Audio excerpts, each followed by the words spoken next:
Well, it's a bit of a gloomy day outside, but we've got a lot of projects to do inside today, so let's get at it.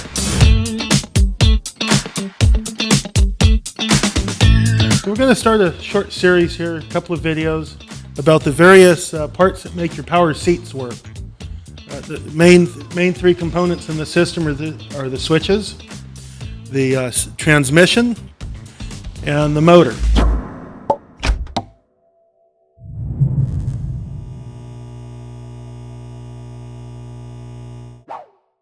Now, the way the system works is you have one motor, and the motor provides power to the input of these transmissions. And then you have an electrical contact in the back, and when you activate the switch, not only does the switch turn the motor on, it pulls a solenoid in here to engage clutches. So that as you take the switch and you push the switch up or down, as you move the switch, it engages one contact that pulls the transmission in, and then a second contact to start the motor running. So we're going to start with the transmissions today. It's a relatively simple device, easy to take apart, easy to clean up, and easy to get back into service. The process I'm going to show you is the process we use here at Caddy Daddy for the ones that we provide to you that are rebuilt. Or, if you choose, you can rebuild your own using the same procedure. So this particular transmission, these two here, are out of a late 60s through, I think, about mid-70s car with bucket seats. They only have two actuators. So the first thing we do is we remove the three screws. I'm going to have two out here because I'm going to do both of these at the same time, because these are going to be put into inventory for you to purchase if you need them. So you can always click on the link in the description below for any of the parts and products that you see featured in our videos. So as we pull the housing apart, generally what will happen, this one appears that has somebody been in here before? Yeah, somebody's been into this one before. This one has an extra part. We'll get to those in a minute. So this part of the housing contains the bearing for the input shaft. Got the bearings for the one end of the output, and it has the solenoid.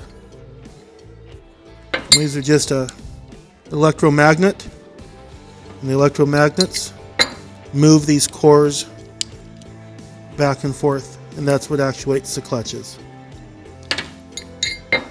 Oftentimes you'll find these parts are rusty or corroded. It's very important that all this be very clean so that these parts can move very freely inside. So we're going to set the solenoid aside, and I'll show you in a moment how we do the electrical test on that. So we'll put those two on our bin. There's no other washers or loose parts in this end of the housing. Now right here we have an extra part. Somebody's been in here and they've put a second nylon washer on that particular unit, on that side. Be very careful. These nylon washers disappear real easy. It's real easy to lose them. If you don't realize that they're stuck to the clutch plate here, it's real easy to lose them when you're cleaning the parts up. So the main thing that happens to these is that you can see how much trouble that takes to pull that gear out. All the grease just gets old and caked up and nasty, like old grease does. So you have the gear, you have a spring, and then this is the actual clutch, which you can see is not moving on the shaft. Normally what happens is the spring pushes the clutch into the retracted position like this, and then when the solenoid is engaged, it bears on the nylon washer, pushes this forward to engage these teeth into the gear. So in a case like this where it is stuck, appears to be, if this tests electrically good, there's absolutely nothing wrong with this unit except it's just gummed up with grease. That's all. And that's 90% of them, over 90%, that's all that's wrong, is the grease has just gotten hard. So this is a real easy job for you to do. Or if you don't want to do it, you just need a part to give to your mechanic, come see us and we'll provide it for you. That one was stuck in the housing. It's going to be the same way. Something else to look for on these is to inspect the square holes in the end and make sure that you don't have any of the shaft broken off, the flexible drive shafts that go to the actuators on the seat. Make sure they're not broken off. The square hole should go down about half to 5/8 of an inch. Then finally we have the driven gear, and always check at the housing that there is usually a washer. So we want to make sure that we keep track of all these washers that are sticking to things, that are, they stick to the housing, they stick to the shafts. Make sure we keep track of all these little washers. Be very careful. Now this is just the unit with 2 clutches. We have these that have 3. For decades, these parts are similar. So this is just an example. You take any of these apart, it's going to be similar, not exactly the same.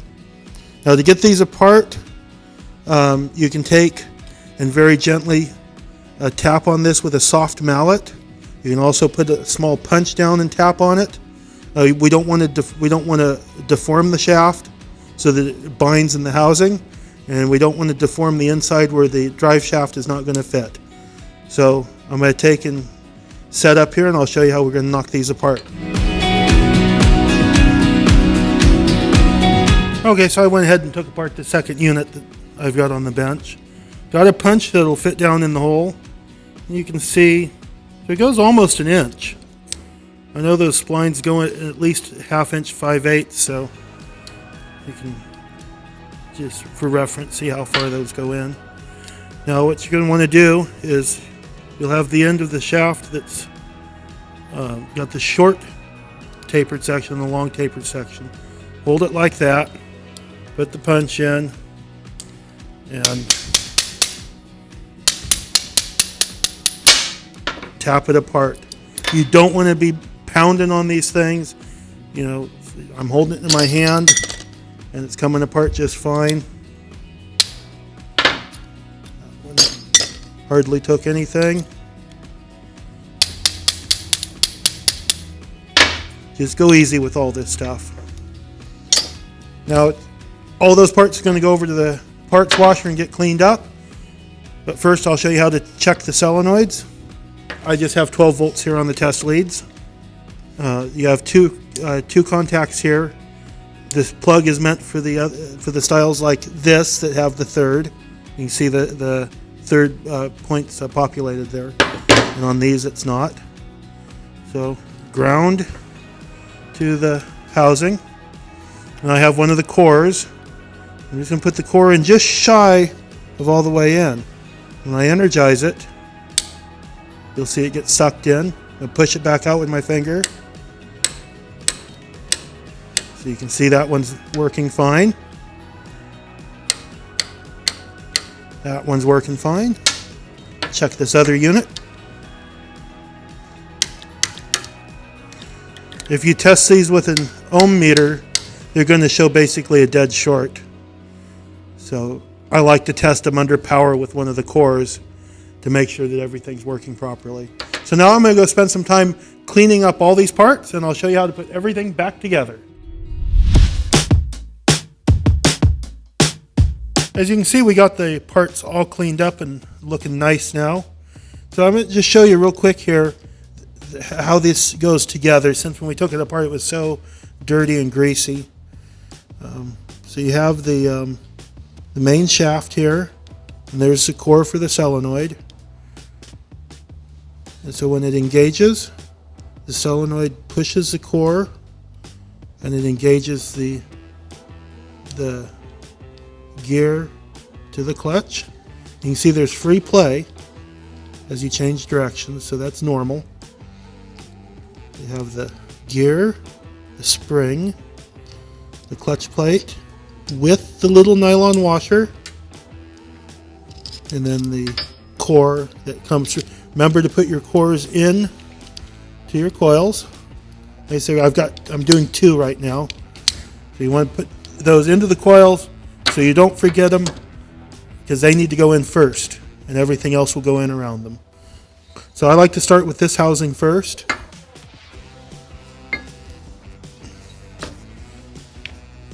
use some white grease. I'm just going to use this punch here to get down in here, lubricate that bearing, and lubricate that one. This is where the main shaft comes in. Give that a little lubrication. Now we can slide a solenoid with the cores. Slide that assembly in. It should fit flush, just like that. And now we'll start building up the rest of the assembly.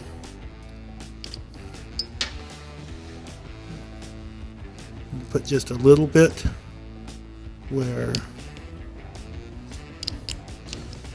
that slides.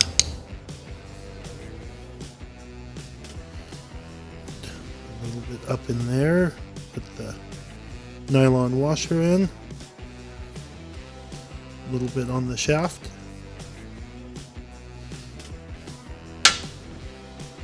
And all along this section here, because the gear rotates on part of this, and then part of it's the bearing on the housing.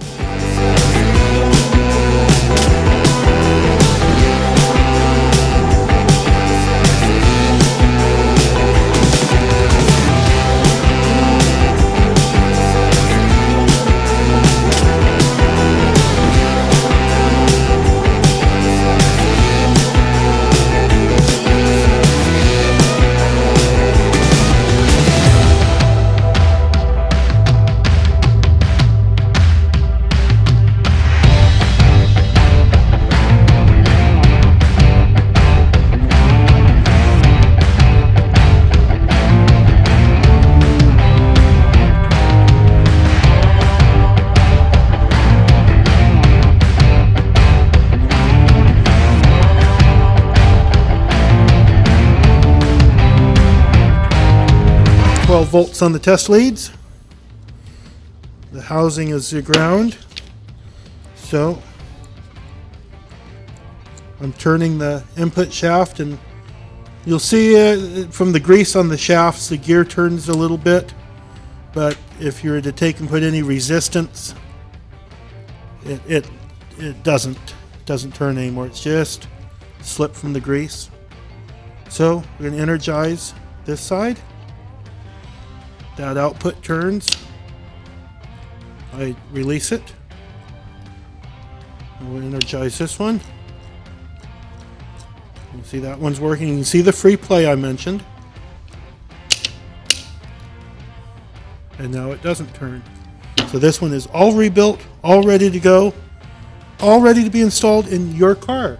If you need a seat transmission and you don't feel like rebuilding one yourself, we're working on building up our inventory. We got a lot of cores in stock, and I'm going to be busy doing a lot of rebuilds.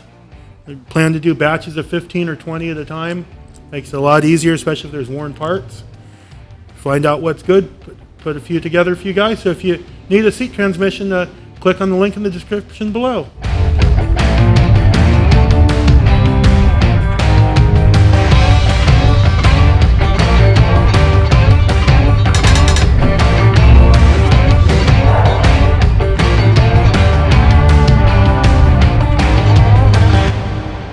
Caddy Daddy presents It's All About Giving Back. Please enjoy the video of the Boys and Girls Clubs of St. Helena and Calistoga.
can donate by clicking the link in the video description.